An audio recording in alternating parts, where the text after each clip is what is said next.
Welcome to OpinionJournal.com. I'm James Freeman. Here to tell us about the Obama tax cuts is Steve Moore, senior economics writer on the editorial page. Steve, thanks for being here. Hi, James. So you're usually a big cheerleader for tax cuts, but you're less than impressed with this plan. Well, there are good tax cuts and there are bad tax cuts, and really what this Obama plan, it's $300 billion, by the way, so it's not small. Mm-hmm. And the good news is that people will be getting as much as a $500 tax cut this year, essentially like a rebate check for individuals and $1,000 for couples. So that ain't anything to scoff at.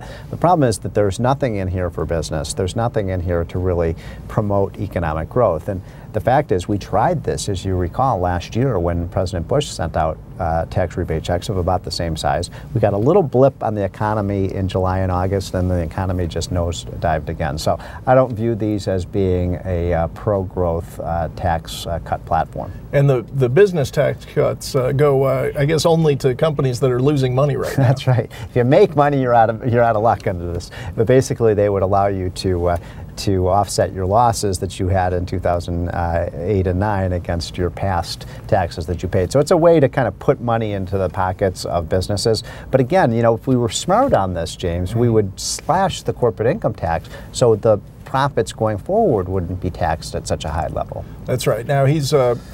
Obama is packaging this $300 billion in tax cuts along with $400 billion plus of at least new spending.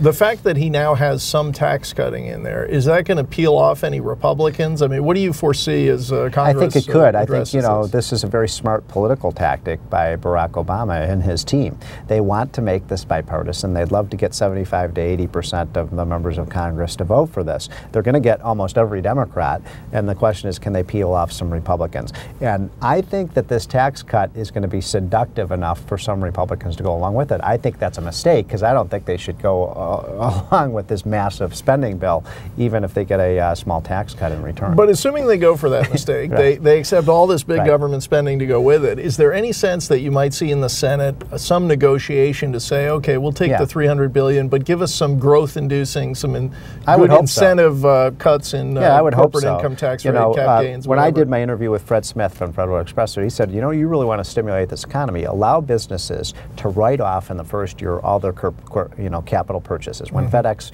purchases an airplane, you know, that creates a lot of jobs. They'll purchase more planes if you let them write it off. Well, that would be a tax cut that would be very stimulative for the economy. I could see potentially that. I hope you're the one negotiating this for the Republicans, because that's what they should be talking about, is what do we get in return for all the spending that they want to do that's going to help Democratic constituencies. Right. Thanks, Steve. Thanks, James. And thanks to you for OpinionJournal.com. I'm James Freeman.